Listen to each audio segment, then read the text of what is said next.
So I just got back from Shang-Chi and the Legend of the Ten Rings, and oh my god, this was amazing.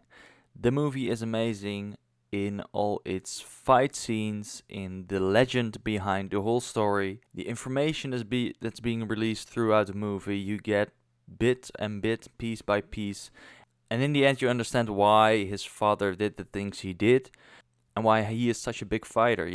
He's the son of an amazingly powerful woman and an amazingly powerful man.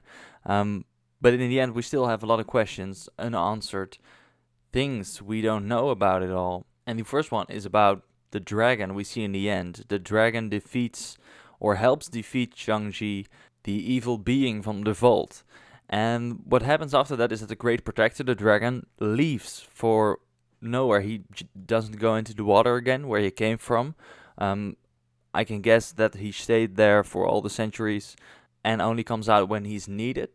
But then he goes somewhere, we don't know where, we don't know if Shang-Chi knows where he goes, because essentially he and his sister can now control the dragon. And I think we probably see them in the next movies, and that's going to be really his ride or his companion. The next thing is about the pieces that we were given about Katy and Shang-Chi's or Sean's relationship. The movie starts with the family, Katy's family, that the grandfather died. It's the Day of the Dead, and we don't really get an answer to how he is killed or how he died. So throughout the movie, we see that Shang-Chi eventually goes on a mission to kill the leader of the gang that killed his mother. But we don't know anything about this. This is just a plot hole that we are not given access to. So while watching the movie, I thought that would be revealed that Shang-Chi killed Katy's grandfather, and that he could be the leader of the Iron Gang, or what the gang was called, who killed his mother, and that this would affect the relationship between Shang-Chi and Katy, or that could be the reason why they don't have a relationship, or that's the reason why they found each other.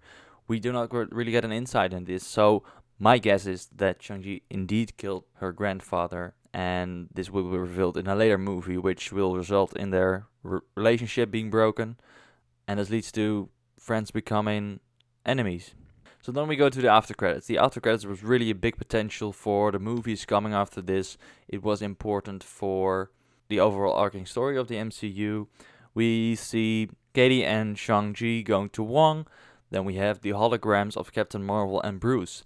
And the first thing you can see is that Bruce isn't Smart Hulk anymore. He turned back into Bruce, or the way they were brought together didn't work for such a long time. So we see him with this brace around his arm, which is still the effect of the blip. Or the Hulk becomes afraid again, or he completely lost it. Maybe they split up, we don't know. Because we saw Abomination, and it's not like that is Bruce or that's the Hulk, because Wong called him Emil. That's the Abomination from the first Incredible Hulk movie. So what happened to the Hulk? We don't know. I think we got an answer in the movies coming after this, maybe Doctor Strange, Spider-Man. And my guess is that Bruce will be some kind of guide for other heroes or for the audience, just as a cameo or whatever. I don't think he will be just a reminder of the time before the blip and his sacrifice.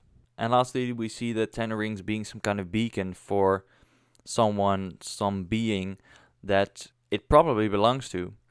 My guess is that it could be the Eternals. Next movie is the Eternals, and the Ten Rings are more than 1,000 years old, which could be around the time when the Eternals came to Earth with all of their equipment, all of their artifacts. Then when Wu stole it, he becomes extremely old, and nobody knows where it comes from. Maybe the Eternals themselves don't even know that the Ten Rings belong to them. If this is true and it is really an artifact of the Eternals, then I think we get to see that in the next movie, I guess in the after credit scene. So you have an after credit scene that connects to an after credit scene. Maybe that the fact that the Eternals do not intervene, but they did have an effect on humanity, and maybe try to get it from Shang-Chi, who is the rightful heir of the Ten Rings. So these are the unanswered questions. If you know some answers, let me hear your theories, let me hear your facts. Maybe you know more than I do, so let me know in the comments. Bye.